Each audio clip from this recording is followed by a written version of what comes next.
Fala aí, galerinha. Estamos de volta aqui na Gual 51. Já faz um tempinho que a gente não grava, que a gente não conversa um pouco. Vamos estar fazendo um bate-papo aqui, né, a respeito da Libertadores da América, né? O assunto desse vídeo vai ser baseado nos campeões brasileiros, né, nos últimos 10 anos, né, nessas conquistas. Então a gente vai estar dando uma pincelada aí sobre o Santos de 2011, o Corinthians de 2012, Atlético Mineiro de 2013, o Grêmio de 2017, o Flamengo em 2019, o Palmeiras em 2020. E aí eu estou apresentando aí na tela para vocês, né, uma tabela, né, para a gente fazer um comparativo e ficar mais nítido, né, na nossa cabeça aí qual que eram os elencos aí dessas equipes que foram vitoriosas dentro do seu tempo, né, dentro daquele ano, né? E aí a gente vai estar comparando e vamos estar talvez aí respondendo qual delas é a mais forte, né? Que vai dar muita polêmica aí, vai dar muita controvérsia, mas aí vocês podem ficar à vontade para comentar aqui embaixo nos comentários do YouTube, deixar a sua opinião, qual a equipe mais forte, quais os jogadores aí, se você quiser montar a sua equipe também com esses 6 equipes, né, campeões, você pode estar montando aí quem é o melhor goleiro, o melhor zagueiro, lateral, fique à vontade e vamos para o que interessa, né? Vamos analisar essas equipes aí. Eu quero passar a bola e a gente vai começar falando do Santos, né? Campeão da Libertadores da América de 2011. E eu gostaria de saber da sua opinião, José, a respeito desse Santos e da sua análise que você faz em cima dessa equipe. Primeiramente, quero agradecer pelo convite oficial. Estava com saudades de gravar mais um vídeo aqui no canal Goal 51. É sempre muito bom estar aqui com você, Will. Espero que o pessoal goste desse material, que é muito vasto, é muito interessante. E também já aproveita para abrir essa temporada 2021-2022. Sobre o Santos de 2011, um time muito interessante no papel, onde já vinha com destaque de Neymar, do próprio Zé Love, do Paulo Henrique Ganso, e destaque também para esse time que veio como título campeão de 2010 da Copa do Brasil e também foi campeão do Campeonato Paulista. Não tinha mais no elenco de 2011 o Robinho e também o Wesley. Então, perdeu 2 jogadores e também não tinha o André. Então, reformulou bastante o elenco de 2010 para o elenco de 2011, principalmente no setor de ataque, e mesmo assim o time conseguiu esse desempenho. Lembrando que em 2011 o técnico era o Muricy Ramalho, grande campeão com o São Paulo, com o Internacional, com o São Caetano e também foi campeão com a equipe do Santos. Destaque também para a mescla de jogadores em relação a nível de idade, então sobre a faixa etária. Esse time do Santos de 2011, ele tinha uma média de idade de 24,7 anos, e dos 5 jogadores titulares, a gente destaca o Rafael, o Danilo, o Paulo Henrique Ganso, o Neymar e o próprio Zé Eduardo, que é o Zé Love. Então, desses 5 jogadores, eles poderiam jogar as Olimpíadas, eles entrariam, então, dentro dessa categoria sub-23. Os outros jogadores mais experientes, como o Léo, Dracena, Arouca, até mesmo o Elano, já tinham uma certa história pelo clube, e aí ajudaram o Santos a chegar na grande final contra o Peñarol, e não tiveram nenhum tipo de medo, não sentiram a pressão, foram para cima e levantaram aí o tricampeonato para a equipe do Santos. Vamos à escalação do Santos rapidinho, para a gente citar aqui.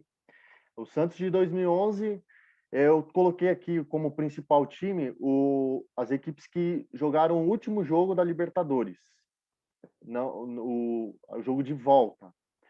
Como o Santos entrou em campo aí nessa partida de volta aí, que entrou com Rafael no gol, Danilo e Léo nas laterais, Edu Dracena e Durval, dupla de zaga, Arouca, Adriano, Elano, Paulo Henrique Ganso, Neymar e Zé Eduardo.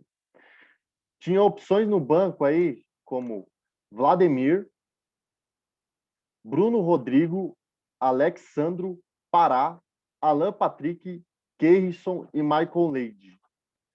Realmente uma equipe muito interessante, né? não só o Neymar e não só o Ganso daquela época, né? Vamos falar o Ganso daquela época, que jogava uma barbaridade, como também o lateral Danilo, né? Que hoje representa a seleção brasileira, e o Adriano também, que tem uma boa história aí já na Europa, né? No futebol europeu. Vamos agora falar um pouco da equipe do Corinthians. Quero estar passando agora para você, José, e já comparando com essa equipe do Santos aí, fazendo um bate para ver qual dessas equipes aí seriam a melhor. Seria a melhor. Olha, ambas equipes demonstraram uma bela campanha, tanto o Santos de 2011 quanto o Corinthians, como o Corinthians de 2012, fizeram ótimas campanhas na Taça Libertadores. Um dos diferenciais do Corinthians é que conseguiu fazer uma campanha invicta e levou apenas 4 gols, ou seja, esse time do Tite de 2012 era muito complicado para passar, tanto na zaga e depois quando chegava cara a cara, muito difícil fazer gol no Cássio. Então foi uma equipe muito consistente, que mostrou muito destaque, muita força, com o Chicão, o Leandro Castan, você tinha o Alexandro também na lateral direita. Então era um time muito consistente, muito difícil de fazer gol no Corinthians. E por outro lado, a equipe do Santos já tomava muito gols. Em 2011, mesmo sendo campeã da Taça Libertadores, o Santos sofreu 13 gols. Então, 13 gols contra o Santos, contra 4 gols na equipe do Tite, na equipe do Corinthians. Essa mesma equipe do Santos, ela marcou 20 gols no ano de 2011 e a equipe do Corinthians marcou 22. Então, não eram grandes ataques, pensando na questão de finalização, porém, na questão da defesa, o time do Corinthians, incontestavelmente, era uma equipe mais equilibrada, não é à toa que conquistou a Taça Libertadores de maneira invicta e garantindo o primeiro título na história do Alvinegro. Boa. Lembrando que esse time do Corinthians também, você falou mesmo, foi vitorioso de forma invicta, né? E das equipes que a gente vai estar falando ainda, né? Foi a única que conquistou, né, o Mundial de Clubes, né? Desses últimos 10 anos, que é importante ressaltar, né? Também é a equipe, né, que colocou o Tite, né, à frente da seleção brasileira, né? Então, se a gente comparar aí posição por posição, vamos fazer um bate aqui rapidinho, na minha opinião e na sua, José. No gol, Cássio ou Rafael? Olha, diante das atuações, se a gente for olhar individualmente falando, o Cássio foi muito mais importante para o Corinthians do que o Danilo foi para o Santos. O Danilo fez uma campanha sensacional em 2011, fez grandes defesas, inclusive na final, demonstrou ser um goleiro de confiança, mesmo muito jovem, ainda tinha idade sub-23, um goleiro que ganhou destaque, depois foi para a Europa, ainda faz carreira na Itália. Mas o Cássio, se você for analisar aquela defesa contra o Diego Souza, lá no confronto contra o Vasco, até mesmo a segurança que ele teve de segurar o Boca Juniors lá na Bombonera, e principalmente falando do Mundial de Clubes que você citou, aquela partidaça contra o Chelsea, não tem como comparar. Realmente o Cássio, através dessas partidas, ele se tornou um grande ídolo na história do Corinthians e é um dos maiores goleiros, sem sombra de dúvidas, da história do clube. Então, falando de goleiro especificamente, eu fico com o Cássio. Também concordo, fico com o Cássio, 1-0 Corinthians. Na lateral, Alexandre ou Danilo? Eu vou de Danilo. Olha, eu também fico com o Danilo muito pela idade. Um jogador muito jovem, ele também era um jogador sub-23 na época e demonstrou muita personalidade, principalmente no ataque. Subia muito bem, ainda tinha uma certa dificuldade, como até hoje tem na recomposição, mas em termos de apoio era muito melhor do que o Alexandre. Alexandre vai mais pela experiência, era o capitão desse time do Corinthians, levantou a taça, logo em seguida também se tornou um dos conselheiros do clube, né? Faz parte até hoje do clube de maneira geral, na questão da gestão, mas jogador por jogador eu também fico com o Danilo. Fábio Santos ou Léo? Eu vou de Fábio Santos. Difícil também, porque o Léo jogava muita bola, foi destaque naquele time de 2002, que também ganhou em cima do Corinthians o Brasileirão, muito mais jovem, né, do que no ano de 2011. E o Fábio Santos também com muita experiência, já tinha sido campeão da Libertadores em 2005 com o São Paulo. Em termos de recursos, na parte técnica, saída de bola, questão de passe, principalmente finalização, eu fico com o Fábio Santos. 2-1 Corinthians. Chicão ou Edu Dracena? Aqui ficou difícil, hein? Eu falo que O ficou difícil. Chicão, o Chicão ele tem ao seu favor também a bola parada, ele batia muito bem falta, batia muito bem pênalti, e para muitos um jogador lento, mas ele sabia exatamente onde a bola ia chegar. Então, muitas das vezes, ele era o jogador que fazia o primeiro bote e depois o Leandro Castan já ficava na sobra. Então, eu acredito que um completava o outro. Mesmo nas deficiências do Chicão, o Leandro Castan conseguia cobrir e vice-versa. O Edu Dracena também foi destaque por onde passou, multicampeão pelo próprio Santos, ganhou pelo Corinthians, depois finalizou a carreira pelo Palmeiras. É complicado, viu? Mas eu fico com o Chicão muito pelo que ele fez na Série B. Ele veio do Figueirense, aceitou o convite do Corinthians, fez dupla de zaga com o Ilha no ano de 2008. Então, ele deu esse boom, esse salto, né, para a reformulação do Corinthians e é um dos remanescentes desde a época da Série B. Então, eu fico com o Chicão. Vai me perdoar, Edu Dracena, multicampeão, mas eu acho que bola por bola, eu acho que eu escolheria o Chicão também, 3-1 Corinthians. E ó, tá ficando extenso aqui o placar pro Corinthians aqui. Vamos lá. Leandro Castan ou Durval? Eu vou de Leandro Castan. Olha, eu gosto do Castan pelo fato dele ser canhoto, e muitas das vezes ele também jogou improvisado pela lateral esquerda. E também eu tenho um apelo emocional, porque o Leandro Castan jogou muito no Grêmio Barueri, que era o time aqui da cidade, todos sabem. Fez uma parceria muito boa com o próprio Ralf, que também estava nesse elenco do Corinthians como titular, né, sendo cabeça de área. E tinha na época muito mais recurso do que ele tem hoje, né? A passagem que ele teve pela Europa não foi tão positiva assim, muito pelas lesões, por falta de oportunidades, mas naquele ano, sem sombra de dúvidas, o Leandro Castan fez a melhor temporada da vida dele. O Durval também é um baita jogador, jogou no esporte, fez um belo campeonato, mas eu também fico com o Leandro Castan. Ralf ou Arouca? Briga boa também, né? Só que eu vou de Arouca. Eu vou de Arouca, vou de Arouca. Na saída de bola, eu fico com o Arouca, tinha muito mais recurso, um passe mais vertical do que o Ralf. O Ralf era aquele jogador pitbull, realmente não era um jogador agressivo, inclusive eu acho que até hoje ele só foi expulso uma vez, levava poucos cartões, então ele ajudava muito na recomposição e também dava fôlego para o Paulinho conseguir chegar com mais qualidade no ataque. Para aquela campanha, como nós estamos falando de Libertadores, eu fico com o Ralf. Paulinho, você ficou com o Ralf? Então Fico com o Ralf. vamos manter 4-1 aqui, tá? Que empatou, eu escolhi o Arouca. Então vamos lá. Paulinho ou Adriano? Paulinho. Fico com o Paulinho também, muito pelo que ele fez ao longo da competição. Desacreditado no começo, é um jogador que veio do Bragantino. Historicamente, o Corinthians tem essa parceria com o Bragantino, então trazia muitos jogadores que se destacavam no Paulistão, e não foi diferente com ele. Então ele sofreu muito no início, a torcida pegava muito no pé, e ao longo da competição ele foi ganhando confiança. Foi dele que veio, né, aquele gol contra o Vasco da Gama, já no finalzinho, aquele gol de cabeça na cobrança de escanteio, e aí a torcida foi à loucura, aquilo ali deu um passo muito grande para a equipe do Corinthians chegar nessa grande final. Então eu fico com o Paulinho. Alex e Elano, outra briga boa, mas entre os dois eu já vou votar aqui Elano. Sim, por toda a história do Elano, categoria, multicampeão também, era um jogador do último passe, também tinha uma bola parada muito interessante.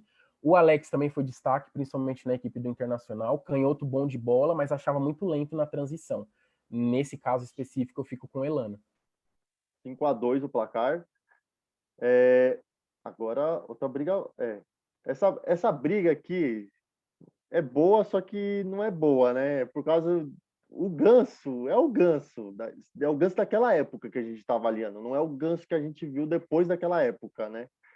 Então, assim. É o Ganso quando o motor não fundiu. Então, eu fico de Ganso. Olha, muito difícil. Eu acho que essa é a posição mais ingrata para a gente votar, porque o Danilo também era multicampeão, ele fez uma campanha sensacional com o São Paulo em 2005. Para muitos, um jogador lento, sem muita mobilidade, mas quando pegava na bola, tinha um chute de canhota impressionante, sabia onde os atalhos do campo, e nessa campanha ele foi fundamental, fez vários gols fundamentais. E o Paulo Henrique Ganso tinha aquele toque de qualidade. No início da carreira, O Ganso, para muitos jornalistas, ele era o destaque na equipe do Santos, não era nem o Neymar. Assim como há alguns anos atrás, entre o Lulinha e também o Dentinho, o Lulinha era mais jogador, e olha só, quem acabou vingando é o Dentinho até hoje, tá aí fazendo carreira na Europa. É complicado, mas eu ainda fico com o Danilo, exatamente por essa categoria, por essa tranquilidade, ele não tremia quando, principalmente nos jogos mais importantes. O Ganso fez uma bela temporada, mas eu ainda fico com a categoria do Danilo. Então a gente se anula. Toda vez que a gente votar contrário, a gente se anula, tá? Tá 5-2 pro Corinthians. Vamos lá, Santos, meu. Vamos lá. Neymar. Ó, é muita sacanagem colocar o Neymar contra o Sheik, né? Porque eu vou falar uma coisa para você. Por mais que eu seja palmeirense, aquele jogo que o Emerson Sheik colocou a bola praticamente embaixo do braço, chamou o time para ir para cima do Boca Juniors, aquilo foi sensacional. Aquilo era para aplaudir de pé. Mas, infelizmente, o Sheik vai ter que ir nessa briga com o Neymar. Então, já sabemos, né? Contra o Neymar não tem nem como comparar, apesar de todas as ressalvas que você fez. O Emerson Sheik foi um grande destaque nessa equipe do Corinthians, principalmente na segunda partida da final contra o Boca. Realmente colocou a bola debaixo do braço, jogou conforme a Libertadores pede, foi catimbeiro quando tinha que ser, colocou a bola na rede quando tinha que colocar, administrou o resultado, e realmente é um jogador muito importante, foi um jogador muito importante nessa campanha do Corinthians. E destaque que o Sheik também já tinha sido campeão por onde ele tinha passado, é um jogador de muito destaque, principalmente no Campeonato Brasileiro, já tinha ganhado com o Flamengo, com o Fluminense, e anteriormente também já tinha sido campeão brasileiro com o Corinthians, ou seja, pegou uma sequência aí de 3 títulos brasileiros. Mas comparado com o Neymar, sem sombra de dúvidas, não tem como comparar. O Neymar é o meu voto nesse caso. Jorge Henrique ou Zé Eduardo? Jorge Henrique. Eu fico com o Jorge Henrique, principalmente pela recomposição. Também é um jogador que ajudou muito o Corinthians na Série B, nessa reformulação de 2008 para 2019. Depois teve a chegada do Dentinho, do Lulinha, do próprio Ronaldo. Então o Corinthians já vinha com esse esquema tático, né, do 4-3-3, onde tanto o Dentinho quanto o Jorge Henrique faziam essa recomposição muito bem, não ficavam somente isolados lá no ataque. Então o Jorge Henrique também teve uma participação muito legal nessa Libertadores, não fazia muitos gols, mas ajudava muito no último passe e principalmente nessa recomposição. O Zé Eduardo era um jogador mais de área, ele era o camisa 9, digamos assim, da equipe do Santos. O Corinthians não tinha um centroavante propriamente dito, muitas das vezes o Tite improvisava o Danilo como falso 9, a gente sabe muito bem disso, nessa época ainda não tinha o Guerreiro só chegou depois, foi autor do gol do título, né, do Mundial, tão lembrado até hoje. Então, o Zé Eduardo, ele falhava muito na finalização. Ele perdeu um gol incrível na final contra o Peñarol, todo mundo lembra disso. Na época, o Kleber Machado até gritou gol e depois ele falou, não acredito que ele perdeu esse gol. Então, foi motivo de piada, motivo de meme. Então, eu fico com o Jorge Henrique no ataque. Então, a gente não vai comparar as opções, até para não estender muito, mas eu vou citar as opções aqui do Corinthians. Era o Júlio César, Marquinhos, Vander, Wallace, Douglas, o Douglas Cachaça, né? Bom jogador. Lee Edson, esse cara eu passava raiva com ele. E com esse outro aqui, cara, eu nem vou falar o nome, cara. Não dá para falar o nome dele. Eu não vou falar. Deixa que eu falo, então. Deixa que eu falo, então, não porque... fala, não, porque eu não gosto dele. Eu não gosto dele. Os torcedores do Palmeiras têm muito trauma, porque realmente quando ele entrava era um carrasco. Então para, José, para. Eu não falo desse cara aqui, eu não falo. Mas a gente precisa falar porque ele foi política, na Libertadores. Eu acabei de estabelecer, é política. Não falamos desse cara, porque até hoje ele enche o saco. Até hoje. Ele nem joga no Corinthians e tá enchendo o saco.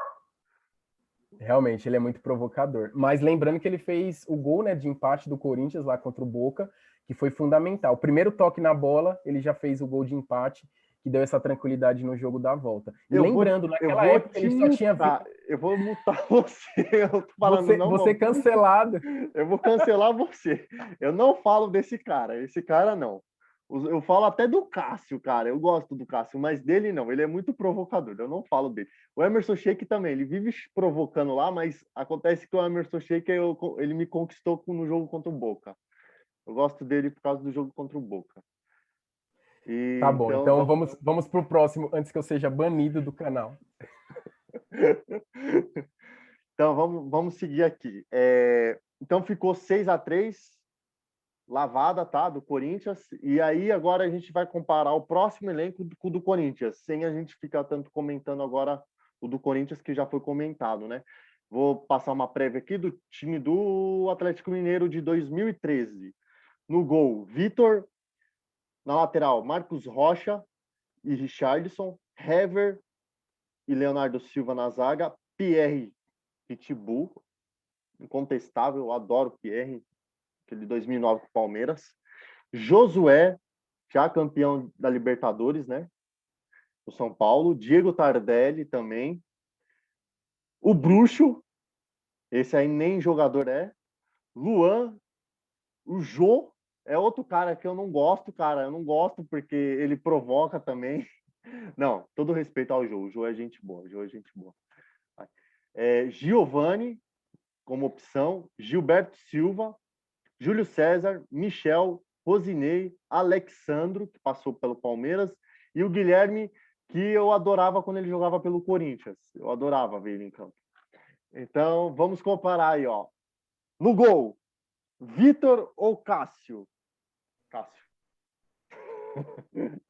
Cara, difícil. O que o Cássio. Victor fez pelo Galo nessa campanha de 2013 foi algo sensacional. Ele ganhou até uma estátua lá no Independência, porque não tem condições.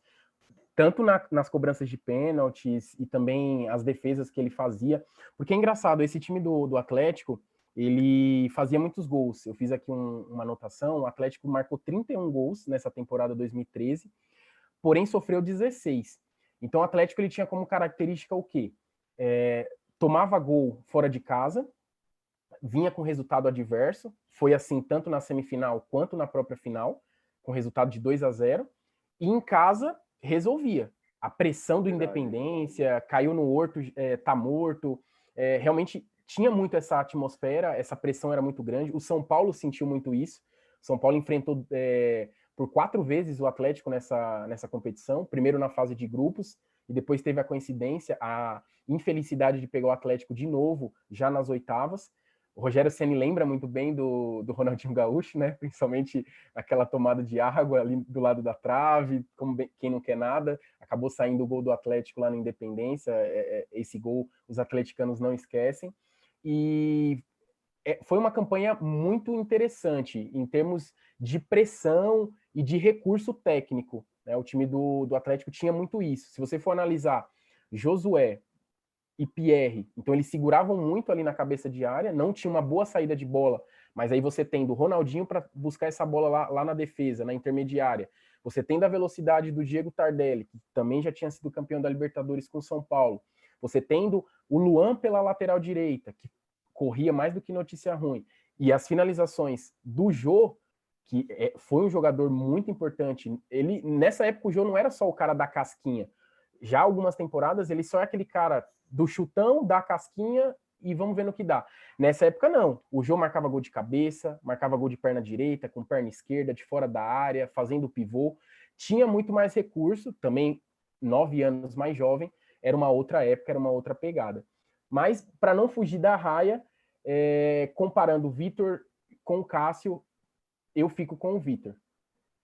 Ah, eu acho que só tem um goleiro aí que eu não vou falar que é o Cássio, tá?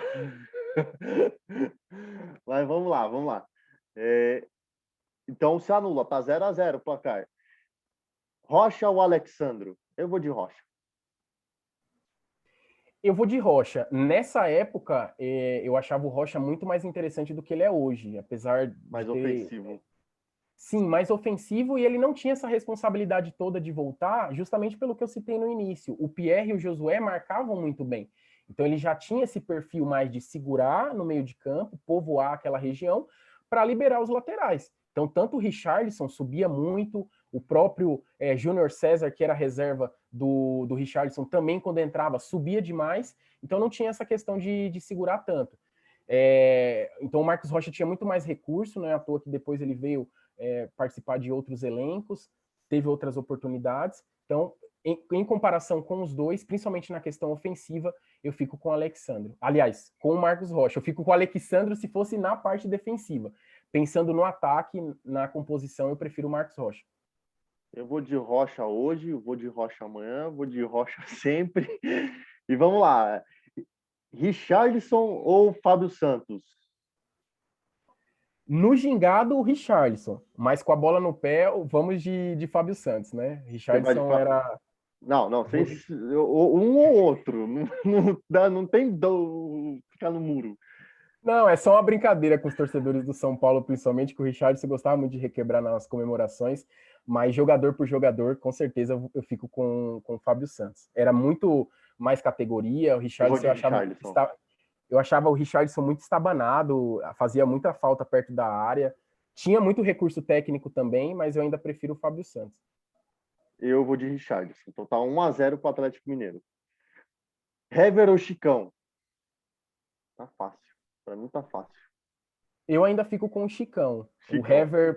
O Hever muito bom na jogada aérea, mas muito lento também. E não é à toa que nesse time o destaque ainda era o Leonardo Silva, era o xerife, né, era o capitão desse time. Então, entre Hever e Chicão, eu ainda fico com o Chicão, disparado. Na verdade, assim, eu acho que a zaga, essa dupla de zaga do Atlético Mineiro era bem ruimzinha, cara. Essa dupla aí não bota Foi considerada muito medo, a não. Torre Gêmeas, né? Foi considerada até Torre Gêmeas, porque eram dois paredões, não passava nada. O Atlético fez muitos gols de cabeça, mas tomava muitos gols na velocidade, porque a zaga era lenta. E como os laterais não voltavam, sobrava para o Josué e também para o Pierre. Era muito complicado. Então, tá, o placar está agora Chicão que ganhou, então tá 1-1 e agora com tá 1-1, né? É isso? Ó, anulou o Vitor e o Cássio, anulou o goleiro. E anulou o Richarlison e o Fábio Santos, né? E o Marcos Tá Rocha ganhou. Tá o Marcos Rocha 1-0, ganhou 1-1 agora com o Chicão. Chicão. Tá. Isso. Leonardo Silva ou Leandro Castan? Eu vou de Leandro Castan também. Aí, nesse caso, eu fico com o Leonardo Silva. Apesar Então, de eu vou não também. ser... não é um zagueiro rápido, mas para essa campanha do Atlético, ele foi muito mais importante do que o Leandro Castan para o Corinthians. Né? À toa que ele fez o gol da final, ajudou muito o Atlético para reverter o placar, que era de 2-0. Pierre ou Ralph? Agora sim é briga de pitbull. Agora é no mesmo tom, né? Que antes foi Ralph e Arouca, agora é Pierre e Ralph. É difícil porque o Pierre também jogou muito pelo Palmeiras, né? A gente tem um carinho especial por ele.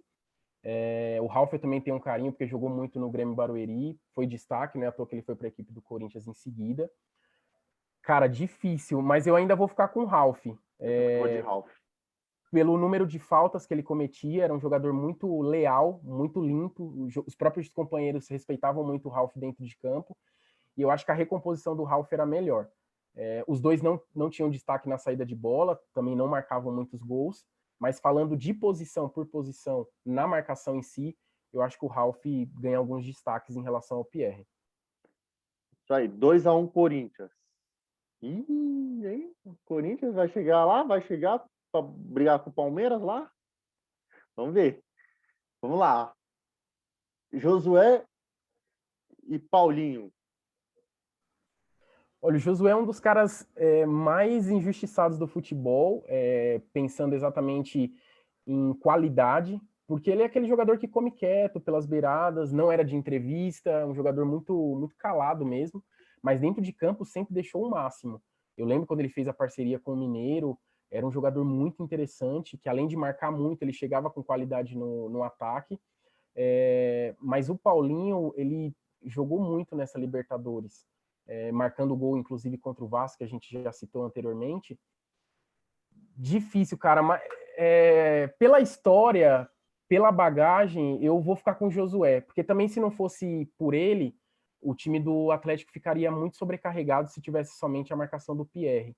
Então, eu acho que o Corinthians seria o que é com o Ralf, mas o Atlético não seria o que foi sem o Josué. Então, o meu voto fica com ele. Eu gosto mais do Josué. Só que eu acho essa briga bem empatada. Então eu vou empatar ela só para anular. Eu vou de Paulinho. Se vocês fossem escolher o Paulinho, eu ia jogar no Josué. Vamos lá, 2-1 Corinthians. Diego Tardelli ou Alex? Aí fica difícil até comparar, porque do meio de campo para frente, as duas equipes eram muito interessantes, mas a configuração é bem diferente, né? O Alex jogava mais pela esquerda, como armador, e o Diego Tardelli já é mais aquele segundo atacante, aquele jogador de finalização. É complicado comparar, mas pela qualidade técnica, poder de fogo, finalização, eu fico com o Diego Tardelli. Também fico com o Tardelli. Tá 2-2. Luan. Não. Vamos pular. Depois a gente. Essa Não, aqui não, não não. dá, cara. Aquela ali não dá, não, mano. Tá 3-2, tá? 3-2. Eu nem vou falar. Bruxaria, nem a gente já pula, meu. Bruxaria é jogo sujo, não dá. Não, não dá. Tadinho do Danilo, meu. Pegou o Ganso de um lado e o Ronaldinho do outro. Sem condições. Com todo respeito ao futebol do Danilo, que também, meu, joga demais. Fora de Agora vamos série. lá. Luan e Sheik. Olha, o Luan também foi destaque nessa equipe do Atlético Mineiro, um jogador muito jovem na época, veio com esse status de revelação, corria muito, mas falhava demais em cruzamentos, errava muitos passes, um jogador ainda em amadurecimento, digamos assim. O Sheik já era um cara pronto, multicampeão, então, em termos de qualidade e em termos de títulos também, eu continuo com o Emerson Sheik. Eu tinha falado agora há pouco, né, que foi até uma barbaridade pegar logo o Neymar, né? Agora o Sheik já. Vou de Sheik. 3-3 e vai ficar para a última agora para desempatar e ainda tá na mão do Jô. Cara, ó, se você for pelo coração, você vai votar no Jorge Henrique. Mas lembra também que o Jorge Henrique era provocador, ele provocou bastante o Palmeiras lá no Não, se título eu de for pelo 2011. coração, eu vou votar no Jô pro Corinthians sair fora. Você não tá entendendo. O Jorge Henrique provocava muito a equipe do Palmeiras, mas falando de jogador, pela campanha em si, número de gols marcados e também pela categoria, esse jogo de 2013 tinha muito mais recursos do que esse jogo de 2021. Jogador muito mais leve, muito mais interessante e foi destaque junto com o Ronaldinho Gaúcho nessa campanha do Galo. Eu E fico aí, com o Jô. Jô vencendo o Jorge Henrique? É isso aí. Eu queria ficar em cima do muro, mas vamos eliminar o Corinthians aqui, né? Vamos, Jô, Jô, Jô, Aê! 4-3, aí. Boa. Vamos lá, Atlético Mineiro, porque eu tô com medo do Corinthians chegar lá e bater na gente, cara. Vamos lá. Vamos lá. Então, Atlético Mineiro versus Grêmio agora, certo? Eu vou explanar aqui o time do Grêmio. Vamos lá. O time do Grêmio de 2017 entrou no gol com Groi, grande Groi. Gosto muito desse jogador. Edilson, Cortez, Jeromel. Na final foi o Bressan, tá? Jailson, jogador também que eu acho. Não, não era esse, é o Joel, eu gosto. Jael. Não é Jailson, é Jael. Tá, vamos lá. Jailson, Arthur, Luan, grande Luan, adoro esse Luan, cara. Ramiro, outro que eu amo, cara, ver. Fernandinho, faz passar raiva pra caramba. Esse Fernandinho, quando ele jogava no São Paulo. Lucas Barrios, conhecido da torcida. Paulo Vitor, eu adoro o Paulo Vitor, cara. Eu amo ele de coração. Ainda mais quando ele toma frango. Thierry, Michel, Jael, Cebolinha, que na época era banco do Grêmio. Léo Moura, que tem história no futebol. E o Cícero, que também tem muita história. Vamos lá. Rapidinho, José, para a gente encurtar um pouco mais. Groi ou Vitor? Fala um pouco do Groi e já fala do Vitor. O Groi foi destaque nessa equipe do Grêmio, né, que já tinha sido campeã da Copa do Brasil de 2016 em cima do Atlético Mineiro. E aí eles seguiram com uma base bem parecida, só com algumas mudanças, né? O Pedro Rocha foi destaque, já não estava mais nesse elenco de 2017, mas aí você teve a entrada do Fernandinho e também no ataque o Lucas Barrios, que dava muita consistência nesse ataque do Grêmio. Peça por peça, o Marcelo Groi jogou muito, inclusive nessa Libertadores, se eu não me engano, foi na semifinal contra o Barcelona de Guayaquil, que ele fez, que fez aquela defesa sensacional, né? A queima-roupa, realmente ele não foi sorte, ele fechou o espaço e não permitiu que a equipe equatoriana diminuísse o placar. Naquele jogo foi 3-0 para o Grêmio, mas ele defendeu muito, ele pegou até pensamento naquela partida. Mas comparado com o Vitor, não dá, cara. Eu ainda fico com o Vitor pelo goleiro que ele representa, pela facilidade que ele tinha para pegar pênaltis e por toda a história que ele também tem na equipe do Galo. O Marcelo Groi pegou muito na temporada 2017, mas eu ainda fico com o Vitor. Eu vou de Groi. Só para contrariar, né? Anulou. Vamos lá, próximo. Expanda um pouquinho. Depois você expanda um pouco essa equipe do Grêmio para a gente, já que a gente já entrou na votação aqui. Edilson ou Rocha? Ah, cara, sem dúvida o Rocha. Você falou Rocha ontem, Rocha hoje, Rocha sempre. O Edilson, ele tinha até um bom passe, um bom cruzamento, mas era muito jogador físico. Eu não via tanta técnica assim nele. E por ali também as equipes adversárias exploravam muito o lado direito da equipe do Grêmio. O Marcos Rocha, por mais que também não tenha a parte defensiva como destaque, né, como um ponto positivo, comparando, eu ainda prefiro o Marcos Rocha. Cortez. O Rocha ganhou, tá? Cortez ou Richarlison? Eu vou de Richarlison. Acho o Cortez muito bom lateral, mas eu ainda vou de Richarlison. Os dois muito estabanados. O Cortez também tem essa fama de muita falta perto da área. Realmente um jogador que poderia ter uma tomada de decisão mais interessante. Foi destaque também nessa equipe do Grêmio. Subia muito, deu muitas assistências. Mas comparado ao Richarlison, eu fico com o Richarlison. Também fico com o Richarlison. 2-0, Galo. Aqui eu vou fazer que nem o Ronaldinho, cara. Não dá, cara. Essa disputa aqui, mano. Eu não vou perguntar. Eu não vou perguntar. Pode passar direto. 2-1, né? 2-1 pro Galo, né? Jeromel, então, ganha do Hever. Ali já tem uma disputa melhorzinha, mais equilibrada entre Bressan e Leonardo Silva. E aí? O Bressan jogou muito bem nessa Libertadores. Um jogador muito jovem, na época ele só tinha 24 anos, e eu acredito que a experiência do Jeromel ajudou muito justamente para que o Bressan não comprometesse essa zaga do Grêmio. Então, o Jeromel como xerife, e também você tinha ali o Jailson e o Arthur segurando a cabeça de área, eles não sobrecarregavam o Bressan. Não é à toa que a equipe do Grêmio ela sofreu apenas 9 gols na competição. Foi uma das melhores defesas, comparando aí os times brasileiros, os últimos campeões da Libertadores. Mas eu ainda fico com o Leonardo Silva. Ainda achava um jogador mais seguro. Eu acho que o Bressan teve mais destaque justamente pela qualidade do Jeromel e também da cabeça de área do Grêmio, mas eu ainda fico com o Leonardo Silva. Ponto para o Atlético Mineiro. Também Leonardo Silva. 3-1 Atlético. Pierre ou Jailson? Em termos de marcação, eu fico com o Pierre. Claro que a gente não está analisando só isso, conta muita saída de bola. Eu gostava mais da saída de bola do Jailson, tinha mais recurso.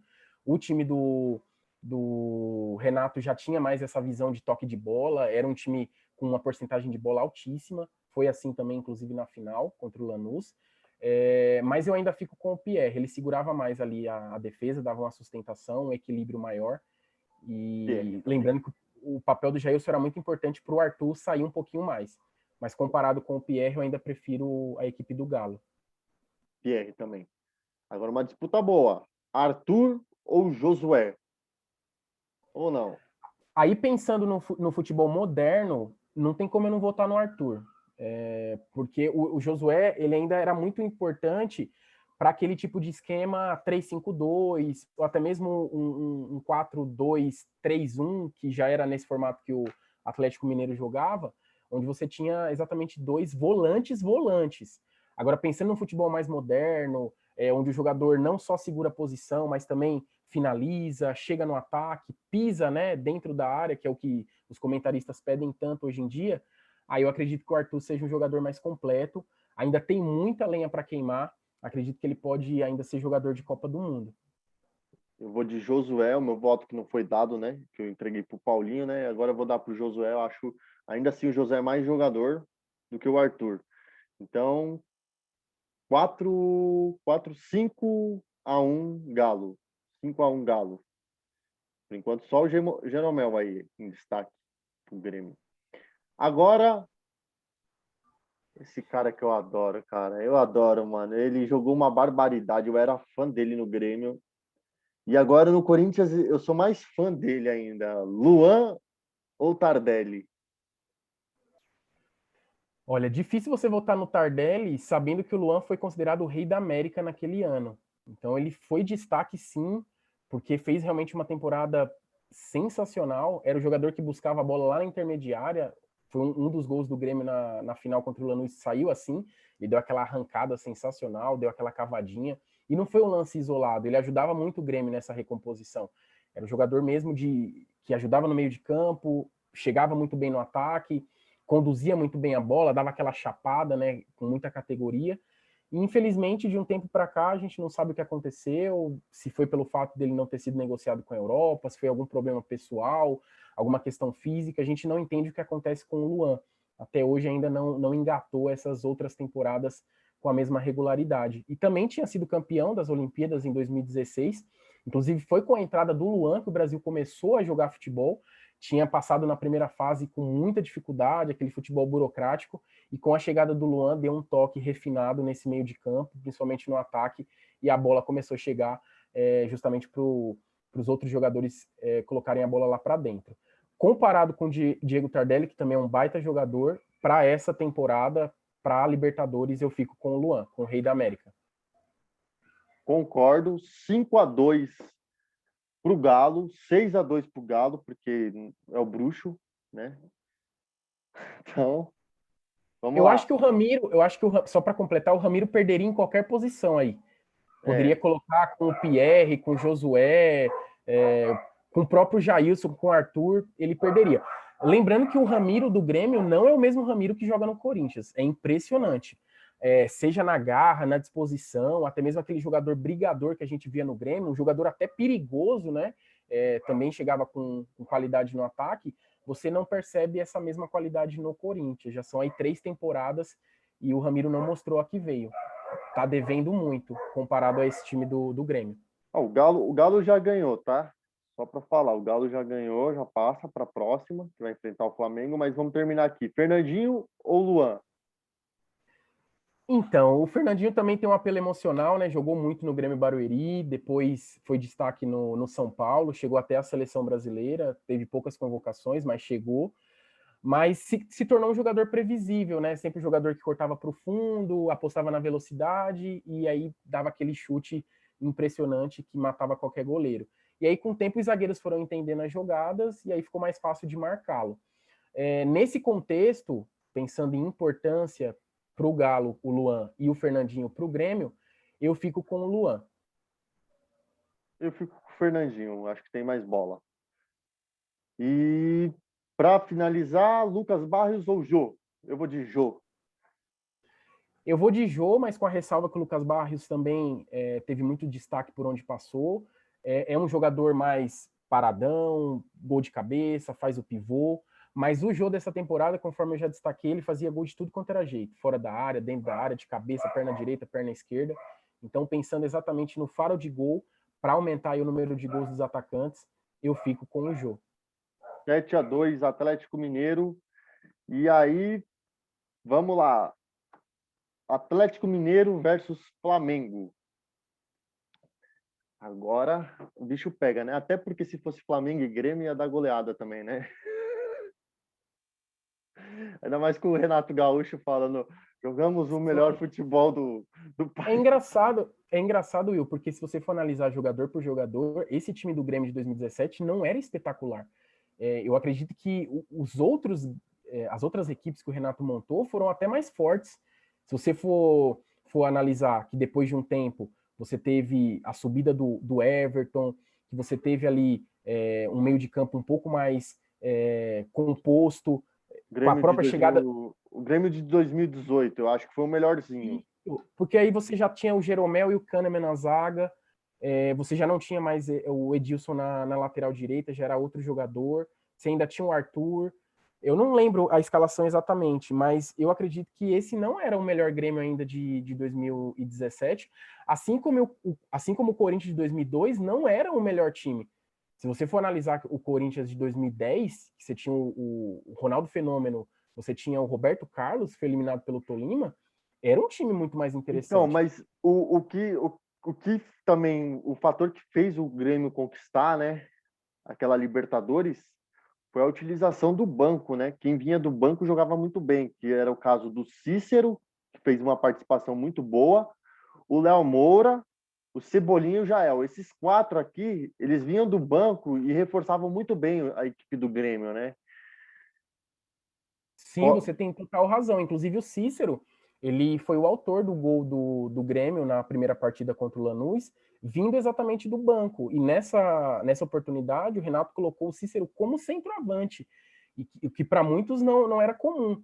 No Botafogo, no São Paulo, no próprio Santos, ele já vinha mais de trás, ele não era esse jogador da finalização. Então, mais um destaque para o Renato Gaúcho, que soube aproveitar muito bem esses jogadores. Vamos lá. Agora o Mengão. Vamos pro time do Mengão. Vamos lá, time de regatas do Flamengo, que fez uma barbaridade com o Jorge Jesus. Eles mitaram, né, na temporada, né? E a soberba tá até hoje, né? Vamos lá. Diego Alves ou Vitor? Olha, difícil, porque os dois também são pegadores de pênaltis. Diego Alves fez uma carreira brilhante na Europa, até voltar para o Brasil. Ainda está oscilando muito no Flamengo, apesar de ter levantado aí inúmeras taças, mas sofre muito com lesões. Essa equipe do Flamengo também teve muita contribuição do César, que quando entrou pegou muito. Cara, difícil. Eu ainda, quando analiso as campanhas, eu vejo muito mais peso pro Victor, pelo que ele fez pelo Galo em 2013, do que pelo Diego Alves fez pelo Flamengo em 2019. Eu fiz um destaque aqui, a equipe do Flamengo, ela levou o mesmo número de gols que a equipe do Grêmio levou. A defesa também era bem consistente, levou um total de 9 gols apenas. Então, comparado com a defesa do Galo, o Vitor sofreu muito mais, ou seja, ele foi muito mais exigido. Por mais que tenha tomado 16 gols, ele defendeu muito, seja contra o Tijuana. Até porque a equipe do Atlético Mineiro, a defesa não ajudava tanto, né? A dupla de zaga, né? Justamente, a bola chegava muito mais, e como os laterais subiam muito, você dependia só do Pierre e do Josué para segurar ali na defesa. Se você dependesse de Ronaldinho Gaúcho, Diego Tardelli e Luan para fazer a marcação, muito difícil. Então a bola já chegava muito mais fácil ali no meio de campo e eles exploravam muito as laterais. Então, conforme eu disse, se a gente for analisar a campanha, você lembra da campanha do Galo de 2013? Você lembra da campanha do Flamengo de 2019? Se você for falar da campanha de 2019, eu vou lembrar do Gabigol, que fez os 2 gols em cima do River no curto espaço de tempo.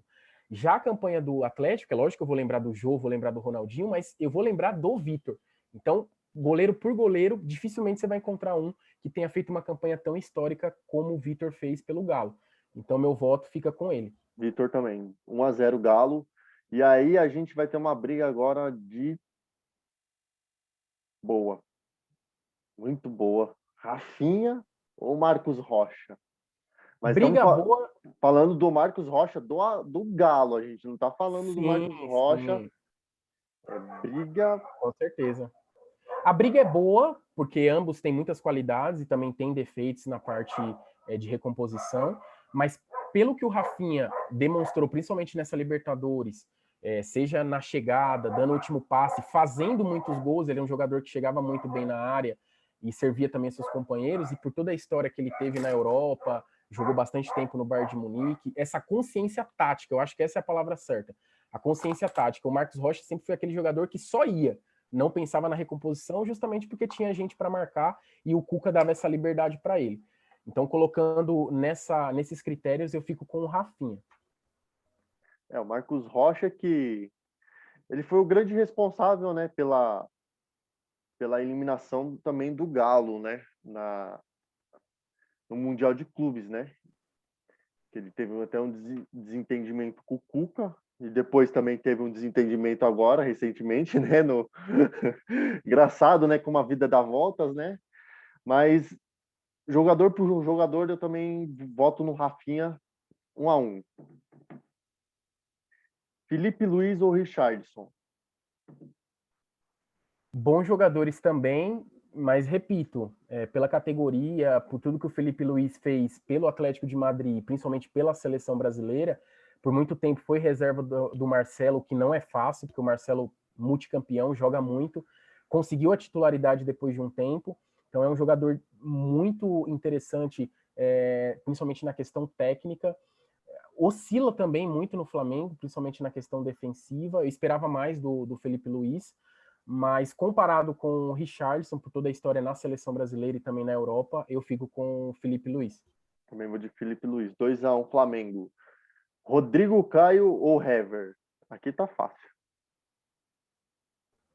Sim, o Rodrigo Caio amadureceu bastante. Se fosse o Rodrigo Caio do São Paulo, aquele jogador ainda inexperiente, sem aquela malícia. Eu via o Rodrigo Caio no São Paulo como um jogador promissor, mas acredito que pelo jejum de títulos ele não conseguia se destacar tanto, justamente porque não tinha companheiros à altura. Mas no Flamengo ele encaixou muito bem, fez essa dupla com o Rodrigo, aliás, com o Pablo Mari, que agora joga na Europa. Então, acredito que o Rodrigo Caio fez um trabalho excelente, vem fazendo ainda na equipe do Flamengo. Para essa competição, o meu voto fica com o Rodrigo. Rodrigo Caio. Lavado, tá começando a virar lavada aí. 3-1. Eu tô vendo os próximos aí, ó. Pablo Mari ou Leonardo Silva? Mari. Cara, difícil. Se você for pensar na questão da categoria, saída de bola, um jogador mais completo é o Pablo Mari, não tem como. Agora, você quer falar, eu preciso de um jogador para cabecear, eu preciso de um xerife, o cara que vai tirar a bola, O ou que Mari vai. saiu do país de origem dele lá, saiu da Espanha, veio para um país aqui subdesenvolvido, que é o Brasil, encaixou direitinho, né? Coisa que poderia ter acontecido o que aconteceu com o Juan Fran, né? Que também tem muita história no Atlético de Madrid. Encaixou, chegou, ganhou e foi embora. Coisa que aconteceu também com o Rafinha, né? Os dois laterais do Flamengo. Eu vou de Pablo Mari, mano, nem quero discutir isso, né? Por mais que o Leonardo Silva seja um bom cabeceador, tenha lá seus méritos. A gente não pode se Técnica, apegar apenas a uma qualidade, né? é. Pensando no jogador como um todo, eu também fico com o Pablo Mari, principalmente por esse destaque na questão da adaptação. Ele realmente se adaptou muito rápido e encaixou muito bem aí na equipe do Flamengo. Briga boa, hein? Arão ou Pierre? Cara, é engraçado, né? Porque o Arão passou aí por algumas equipes, pelo Corinthians, pelo Botafogo, e nunca foi esse destaque, né? Por ser um jogador fazedor de gols, ou até mesmo por essa briga que ele tinha no meio de campo. Mas eu não sei o que aconteceu. A bola que o Arão jogou nessa temporada 2019 foi algo absurdo. Eu acredito que o Arão não vai conseguir manter, até porque é muito complicado em alto nível manter um destaque tão grande. Então, pensando Até pela no certa jogador. idade, né? Até pela idade Sim, dele, né? é muito complicado, não só pela idade, Will, mas se você for analisar pela reformulação do próprio Flamengo. A gente fala que o Flamengo manteve muitas peças. De certa forma, sim, manteve o Diego Alves, você manteve ali o Rodrigo Caio, o Felipe Luiz, o Gerson, Rascaeta, o Everton Ribeiro. Do meio de campo para frente, principalmente, a base é a mesma. Mas aí você perde o Rafinha, você perde o Pablo Mari, você teve aí por um tempo algumas contusões. Jogadores que poderiam aí compor esse elenco e não conseguiram tanto destaque. Teve a saída do técnico, que era o cara que fazia esse time realmente rodar. O Flamengo aí já está no terceiro técnico, passaram aí mais 2 técnicos antes do Rogério Ceni. Então, essas mudanças, elas vão interferindo no processo. E então, para essa temporada, pela campanha que fez, por tudo que ele representou para a equipe do Flamengo, eu fico com o William Arão. Mesmo achando que o Pierre fez muito mais na carreira como um todo. Para essa temporada, eu fico com o William Arão. Também fico com Arão. 5-1 Flamengo. Só o destaque para o Vitor. Agora a briga também é interessante. Agora eu acho que pode ser que tenha um revés aí. Vamos lá. Gerson ou Josué? Então, o Gerson também entra naquela categoria de jogador moderno, né? Ele já nem considera mais um volante, ele pode jogar muito bem no meio de campo, pode ser esse terceiro jogador no meio de campo, o cara que serve, que dá o último passe, tem uma finalização impecável e é canhoto. Então, isso já acaba sendo mais um diferencial contra os adversários, digamos assim. Josué também tem essa pegada de jogador mais defensivo, ele não tem uma boa saída, nunca foi um destaque do Josué, ele não tem essa característica, não é um defeito dele, é porque realmente ele foi treinado, ele foi condicionado para marcação. Então, o Josué marca melhor do que o Gerson, mas pensando em saída de bola, finalização e chegada na área, pensando no futebol moderno, eu fico com o Gerson. Eu vou votar, você votou naquela hora no Arthur, né? Eu votei no Josué, eu vou votar no Josué e vou anular o Gerson. Tá certo, Porque faz ele é, parte do jogo. o Gerson, ele é o motor da equipe do Flamengo. Eu tô fazendo isso na maldade, tá? É lógico que pensando no jogador moderno, eu vou votar no Gerson mesmo, entendeu? Só que eu vou anular só porque o Josué marcou o Gerson ali, fizemos um negócio ali bem feito, e aí vamos deixar um pouco mais tranquilo essa briga aí, porque tá 5-1 pro Flamengo. Eu não quero continuar, não. Vamos lá. Arrascaeta ou Tardelli? Arrascaeta. Cara, difícil. O Diego Tardelli, para finalização, ele melhorou muito. Lá no São Paulo, quando ele foi campeão em 2005, ele nem era o titular. Ele foi ganhando a posição conforme o tempo. Né? O destaque daquele time era o Luizão, você também tinha o Amoroso, tinha o próprio Grafite, começou em 2004, né? Então, o Diego Tardelli foi melhorando a finalização dele, mas o Arrascaeta é um jogador diferente, né? Ele é o jogador, o propriamente camisa 10. É destaque na equipe uruguaia, é jogador de seleção, tem um passe impressionante, a finalização dele também é muito boa. Então, se você for colocar na balança, não tem como votar no Tardelli, mesmo sendo um baita jogador, foi importante nessa campanha de 2013, mas o Arrascaeta é o meu voto. Agora é a vez do Bruxo, então a gente pula o Everton Ribeiro, que também joga uma barbaridade, né? E anula aí a chance do Everton Ribeiro, todas as chances. Está 6-1 pro 6-2 agora, né? E vamos lá, Bruno Henrique ou Luan? Difícil. Também foi uma das melhores temporadas da carreira do Bruno Henrique, que também já tinha sido destaque no Santos, e aí foi contratado pelo Flamengo, encaixou muito bem com o Gabigol, impressionante a inteligência tática que tem o Bruno Henrique, e um jogador muito completo também, seja nas laterais, na ponta direita, na ponta esquerda, faz muitos gols de cabeça, mesmo não sendo um jogador tão alto assim, é sinal que realmente ele entende o jogo, é um jogador que usa muito bem essa questão de jogar entre as linhas, então ele aproveita muito as deficiências dos zagueiros, principalmente os zagueiros lentos, que não conseguem acompanhar essas linhas com os laterais, e por aí também saiu muito dos gols da equipe do Flamengo. Quando ele não marcava, ele abria espaço para o Arrascaeta, para o Everton Ribeiro e também para o Gabigol marcarem para a equipe do Flamengo. Eu fico com o Bruno Henrique. Vamos lá, eu também fico com o Bruno Henrique. Nossa, lavada, meu do Flamengo. Gabriel Barbosa ou Jô? Gabigol. Sim, tem que ficar com o Gabigol por toda a reviravolta, pela história, pela emoção. Realmente, o Flamengo perdendo de 1-0 aos 44 do segundo tempo, e da maneira como aconteceu, ele marca o gol de empate, praticamente na saída de bola, ele aproveita o vacilo. Imagina o nível de atenção que estava o Gabigol, a sede que ele estava de ser o jogador, de ser o cara dessa decisão. Então ele não só marcou o gol de empate, ele trouxe o Flamengo de volta para a partida e logo em seguida deu o checkmate, marcando o segundo gol, dando o título aí tão sonhado para a equipe do Flamengo. Não tem como. O Jô fez uma bela campanha, foi junto com o Ronaldinho Gaúcho e também o Vitor destaques nessa equipe do Atlético Mineiro, mas o Gabigol realmente entrou de vez para a história do Flamengo. É isso aí. Passar aqui a equipe do Flamengo completa.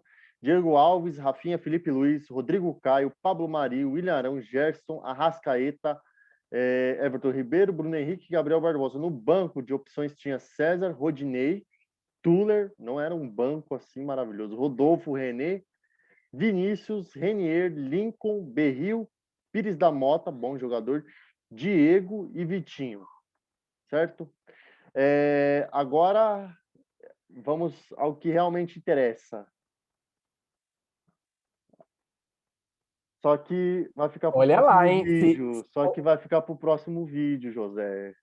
Ah, O pessoal entendi, acompanha, o entendi. pessoal acompanha todo dia isso aqui, mas vai ter que ficar para o próximo vídeo que a gente vai fazer. Sabe por quê? Eu vou te falar por Por quê. quê? Me fala aí. Porque é o seguinte, é praticamente o mesmo, quase o mesmo time do Flamengo. Muda uma peça ou outra. A gente vai fazer essa votação pensando nesse Flamengo contra esse Palmeiras.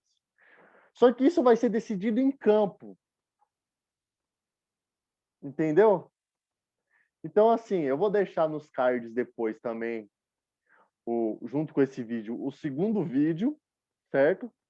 Que também está muito longo esse aqui já. E a gente vai falar sobre a final, essa final de Supercopa do Brasil, porque vai ser decidido em campo. Vai ser um tema de um outro vídeo. Já que chegou, eu já sabia que ia chegar nessa conclusão no final, porque o que o Flamengo jogou em 2019 foi uma barbaridade. E o que o Palmeiras, eu não falo que jogou como o Flamengo, é um time diferente. O time do Flamengo e do Palmeiras tem características diferentes. As formas, apesar dos dois técnicos serem portugueses, eles apresentaram o futebol de forma diferente e conquistaram a América. Conquistaram títulos de forma totalmente apartadas. Então, vai ficar para o próximo vídeo. Antes da gente concluir esse vídeo, eu peço para você dar um like, certo? Se inscrever no canal se você ainda não é inscrito. Deixar nos seus comentários aqui a respeito desse vídeo aqui todo, né? A sua equipe, qual equipe você acha a mais pragmática, a melhor desses anos, de 2011 até 2020, mesmo a gente não fazendo ainda a análise do Palmeiras contra o Flamengo. E também deixar aqui para vocês, aqui no site, agora o site mudou, né? O site agora está com o nosso nome mesmo, gual.com, gual51.com.br, não está mais como sites.google, para ficar mais fácil. E aí, tem um ranking também, José, que a gente vai falar sobre esse ranking que eu estou deixando aqui, certo?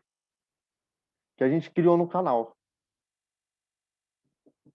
Se chama o Deca Ranking, mas isso aqui vai ser tema também para outro vídeo, e eu vou explicar isso aqui, né? Talvez um vídeo que eu vou fazer individual, para a gente debater até e discutir. Olha lá quem está lá, ó. Quem que é o maior campeão dos últimos 10 anos? É o Corinthians. É o Corinthians. Dói muito meu coração falar isso no canal. Mas é isso aí, gente. Então, eu agradeço para quem ficou até o final. Deixo meus agradecimentos. E é isso aí. Eu te espero no próximo vídeo, na próxima análise. Quem sabe o Vinícius participa dessa análise entre Flamengo e Palmeiras, que vai ser a análise da Supercopa do Brasil. E é isso aí, gente. Um abraço. Lembrando que o canal não é um canal só palmeirense, é um canal de análise de futebol. Então a gente vai comentar sobre vários times, várias equipes, independente de ser palmeirense ou não. Josué não, eu estou tanto com Josué na cabeça agora. José, para finalizar. Você votou tanto no Josué que eu até mudei de nome, né? Josué, vamos lá. Bora! Brincadeiras à parte, queria agradecer novamente pelo convite. Foi um vídeo que acabou estendendo um pouquinho, mas muito porque o conteúdo é muito interessante. A gente está falando aí de 6 temporadas, de 6 campeões diferentes e campeões que realmente entraram para a história. E espero que no próximo vídeo a gente possa comparar aí os elencos de Palmeiras e também da equipe do Flamengo. Obrigado novamente pelo convite, até a próxima. Obrigado a todos, até a próxima e valeu!